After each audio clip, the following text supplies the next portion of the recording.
ফলতায় central ফোর্সের action mode.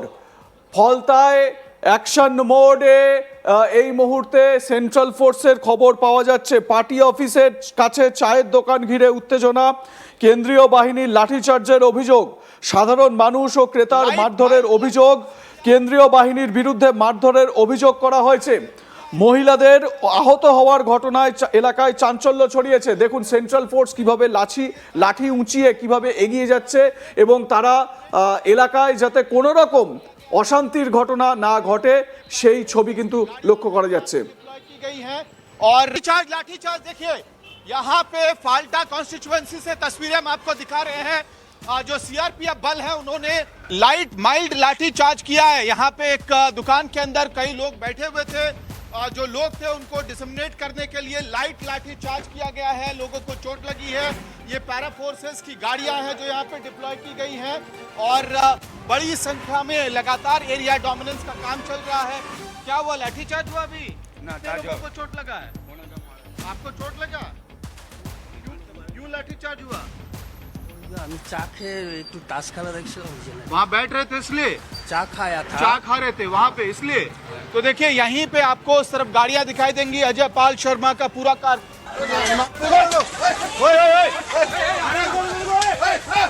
আমরা যে ছবি আপনাদের দেখাচ্ছি দেখুন, সেন্ট্রাল ফোর্সের অ্যাকশন মোড। দ্বিতীয় দফার ভোটে সেন্ট্রাল ফোর্সের লাঠি বরাবর চলেছে। যদিও এই যে দ্বিতীয় ভিডিওটি দেখাচ্ছি যেখানে তৃণমূলের অভিযোগ যে মহিলাদের ওপরেও লাঠিচার্জ করা হয়েছে, সেই ভিডিওটি আমাদের সামনে এসেছে এবং এই ছবিতে এটাও দেখা যাচ্ছে মহিলারা নিচে পড়ে গিয়েছেন। সেন্ট্রাল ফোর্স লাঠি তারা কিন্তু সেখানে চালালেন না, সেই ছবি আমরা দেখতে পেলাম। আমার সহকর্মী শ্রেয়সী গতকাল দিনভর সেকেন্ড ফেজের ভোটে ফলতা এবং দক্ষিণ চব্বিশ পরগনার বিভিন্ন জায়গায় তিনি ছিলেন। শ্রেয়সী, আমরা দেখলাম যে সেন্ট্রাল ফোর্স কিন্তু কালকে একেবারে ফুল অন অ্যাকশন মোডে ছিল। লাঠিচার্জ করা হয়েছে যেখানে যেখানে মানে সামান্যতম জমায়েত যদি দেখেছে সেইখানে লাঠিচার্জ করেছে সেন্ট্রাল ফোর্স। শ্রেয়সী,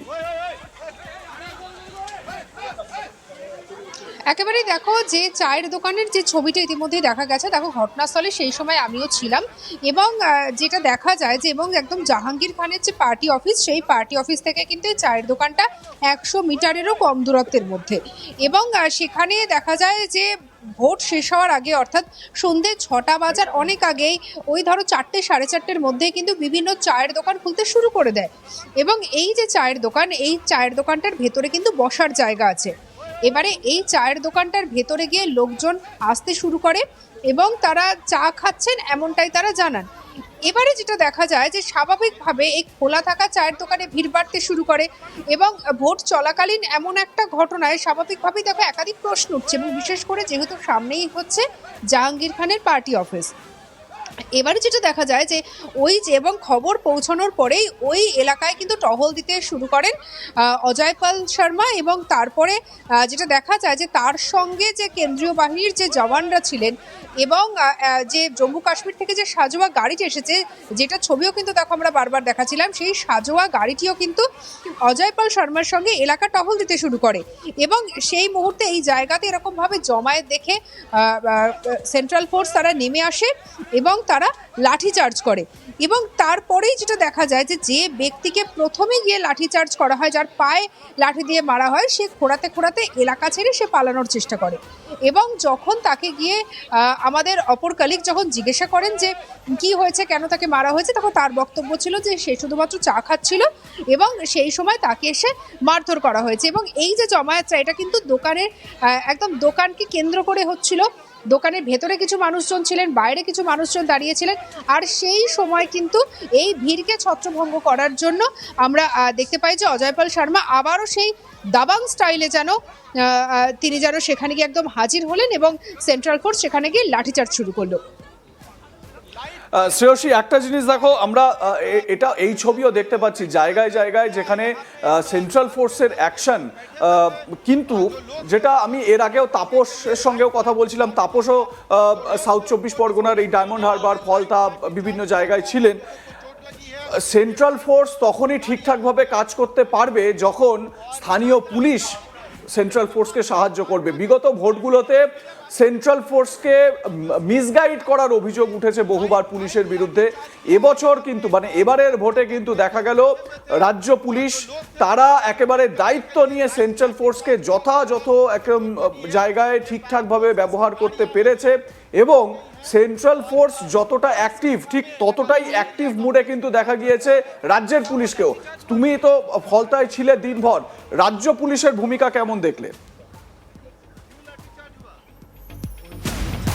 দেখো, যদি শুধুমাত্র যদি ফলতা এলাকার কথা বলি এবং যে লাঠিচার্জ বা ছত্রভঙ্গ করার যে ছবিটা যেটা আমরা এই মুহূর্তে দেখাচ্ছি, এবং এই ধরনের ছবি কিন্তু সেন্ট্রাল ফোর্সকেই করতে দেখা গেছে। রাজ্য পুলিশকে লাঠিচার্জ করা বা একদম অ্যাক্টিভ মোডে কিন্তু সে অর্থে অনেক কম দেখা গেছে।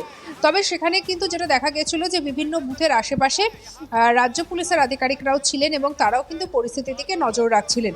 এবং অন্যদিকে যেটা দেখা গেছে যে বিভিন্ন জায়গাতেই কিন্তু এরকম দেখা যাচ্ছিল যে মানুষজন বাইরে বেরিয়ে আসছেন এবং তারা এসে ভিড় করছেন। এবং মোটামুটি ধরো যখন ভোট মোটামুটি 2-2:30 পরে যখন পেরিয়ে গেছে, তারপরে দেখা যায় যে অজয়পাল শর্মা তিনি এলাকা রাউন্ড দিতে শুরু করেন। এবং তার আগে সকালের যে ছবিটা আমরা দেখাচ্ছিলাম যে প্রথমে কিন্তু তিনি একটা কিভাবে কাজ করবেন তার কিন্তু একটা বলা যায় যে রোডম্যাপ যেন তিনি তৈরি করে নিলেন। প্রথমে দেখা গেল যে সিআরপিএফ এর ডিজির সঙ্গে তিনি আলোচনা করলেন এবং তারপরে দেখা গেল যে আইজির সঙ্গে তিনি আলোচনা করলেন এবং তারপরে যে বেশ কিছুক্ষণ কিন্তু তিনি আবারও নিজের যে টিম রয়েছে সেই টিমের সঙ্গে আলোচনা করার পরে একটু যখন একটু বেলা গড়ালো, যখন একটু বিকেলের দিকে মোটামুটি ওই 3-3:30 পর থেকে আবার দেখা গেল যে তিনি রাউন্ডে বেরোলেন। এবং বিশেষ করে এই যে জায়গাগুলো জাহাঙ্গীর খানের এলাকা বলে পরিচিত অর্থাৎ ফলতা এরিয়া, সেই ফলতাতে কিন্তু তিনি টহল দিতে শুরু করেন এবং তার সঙ্গে কিন্তু যে সেন্ট্রাল ফোর্স ছিল তার সঙ্গে সাজোয়া গাড়ি ছিল এবং এই সমস্ত কিছু নিয়ে কিন্তু একেবারে দাবাং স্টাইলে দেখা যায় অজয়পাল শর্মাকে।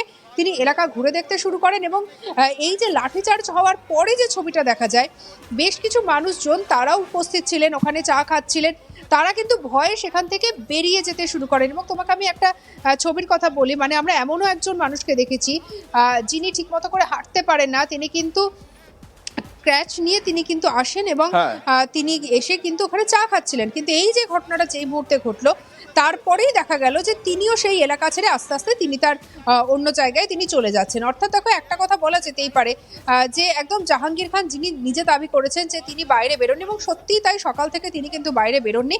তিনি ভোট যখন প্রায় শেষের দিকে তখন তাকে দেখা গেল পার্টি অফিসের বাইরে আসতে, কিন্তু তা সত্ত্বেও তার এলাকার মধ্যে যখন একটা ঘটনা ঘটছে সেটা দেখো অবশ্যই দেখো একটা তো প্রশ্ন তুলবেই।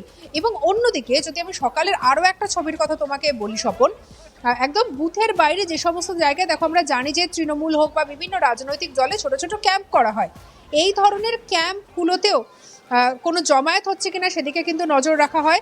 এবং একইভাবে যখন অজয়পাল শর্মা যাচ্ছিলেন, যেমন বলছিলাম তোমাকে যে আইজির সঙ্গে তিনি কিন্তু কথা বলে যাওয়ার সময় তিনি দেখেন যে একটি ক্যাম্পে, তৃণমূলের একটি ক্যাম্পে সেখানে কর্মী সমর্থকরা এসে ভিড় জমাচ্ছেন এবং তৎক্ষণাৎ কিন্তু দেখা যায় যে গাড়ি থামিয়ে সেখানে আইজি নিজে যান এবং গিয়ে তিনি কিন্তু সেই ক্যাম্প থেকে তৃণমূলের সমস্ত কর্মীদেরকে সরিয়ে দেন, যে ক্যাম্পটি কিন্তু বুথের থেকে খুব একটা বেশি দূরে ছিল না। অর্থাৎ একদম কিন্তু সকাল থেকেই দেখা গিয়েছিল যে যাতে কোনোভাবে কোনো ধরনের কোনো জমায়েত না হয় সেই দিকটাতে নজর রাখা হয়েছে।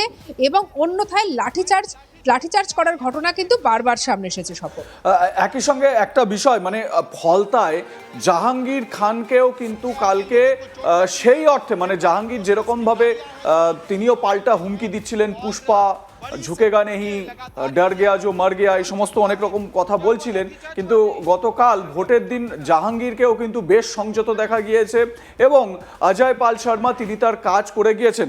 একটা বিষয় আমাকে জানাও, সেটা হচ্ছে গিয়ে আমরা যেটা দেখতে পেলাম যে জাহাঙ্গীর যেই এলাকায় জাহাঙ্গীর যেখানে যেখানে তিনি গিয়েছেন ফলতা বিধানসভার মধ্যে, ঠিক সেই এলাকার আশেপাশেই অজয় পাল শর্মা ঘুরছিলেন, মানে তাকে পুরো একদম ম্যান মার্কিং করে রেখেছিলেন অজয় পাল শর্মা গতকাল ভোটের দিন। দেখো, এটা দেখো বলা যেতেই পারে। এবং তোমাকে একটা আরো কিছু ঘটনা তোমাকে বলি, যেটা দেখো তোমাকে আমি প্রথমেই বললাম যে জাহাঙ্গীর খান নিজে কিন্তু পার্টি অফিসের বাইরে বেরোননি, তিনি কিন্তু ভোট শেষ হওয়া পর্যন্ত পার্টি অফিসের ভেতরেই বসেছিলেন, তারপরে তিনি বাইরে আসেন। কিন্তু যে সমস্ত দেখা যায় যে সমস্ত জায়গাগুলোতে আমরা যাচ্ছিলাম সেখানে বেশ কিছু তৃণমূলের কর্মী সমর্থক স্পেশালি কর্মী তারা কিন্তু উপস্থিত ছিলেন এবং একজন আমাকে এরকমও বলেন যে এখানে আমাদের একজন প্রধান রয়েছেন, প্রধানই সবটা দেখছেন। এবং যখন জিজ্ঞাসা করা হয় কে এই প্রধান, তখন বললেন যে না উনি আমাদের তৃণমূলেরই একজন প্রধান। এবার কি প্রধান, কি তার ভূমিকা দেখে এই বিষয়গুলো সম্পর্কে কিন্তু একদমই কিন্তু আমার কাছে, আমি বিষয়টা সম্পর্কে অবগত নই। কিন্তু তোমাকে আমি এই কথাটাই বলার মানে বোঝানোর জন্য বলছি, যে সমস্ত জায়গায় দেখা যাচ্ছিল যে আইপিএস নিয়ে যাচ্ছিলেন, অবজারভার যাচ্ছিলেন, সেই সমস্ত জায়গাতেও কিন্তু এসে কিন্তু একটা হালকা কিন্তু একটা নজরদারি চালানো হচ্ছিল যে কারা কারা আসছে, কোথা থেকে আসছে, বা সাধারণ মানুষ যখন আমাদের সঙ্গে কথা বলছেন কে কোন ধরনের কথা বলছেন। এবং দেখো তুমিও জানবে যে সাধারণত যে সমস্ত জায়গায় দেখা যায় যে কোনো একটি দলের প্রভাব বেশি থাকে, সেই সমস্ত জায়গায় কিন্তু এমন ছবি প্রায় সময় দেখা যায় যে সাধারণ মানুষও কিন্তু কথা বলতে গিয়ে ভয় পায়, বা তারা যে স্বতঃস্ফূর্তভাবে কথা বলবেন সেই বলাটাকেও যেন কোথাও একটা গিয়ে দেখা যায় যেন একটা ডাইরেক্টলি না বললে পরে ইনডাইরেক্টলি যেন একটা কন্ট্রোল করার চেষ্টা করা হয়। এর ছবি কিন্তু কালকে দেখো আমরা দেখেছি যে আমরা যখন মানুষের সঙ্গে কথা বলছি তখন মনে হচ্ছিল যে যেন অদৃশ্য কিছু মানুষ আমাদেরকে যেন দেখছে, আমাদের আশেপাশে যেন ঘুরে বেড়াচ্ছে, যারা হয়তো চোখের সামনে দেখাচ্ছে আমরা সাধারণ মানুষ, কিন্তু আসলে যেন অন্যান্য মানুষ যেন ঠিক করে যেন বলতে পারছেন না, বা কেউ যদি দু একটা কথা বলেও ফেলেন পর মুহূর্তে দেখা যাচ্ছে যে কথাটাকে তিনি তখন পাল্টে দিচ্ছেন, এমন ছবিও কিন্তু দেখা গেছে সব।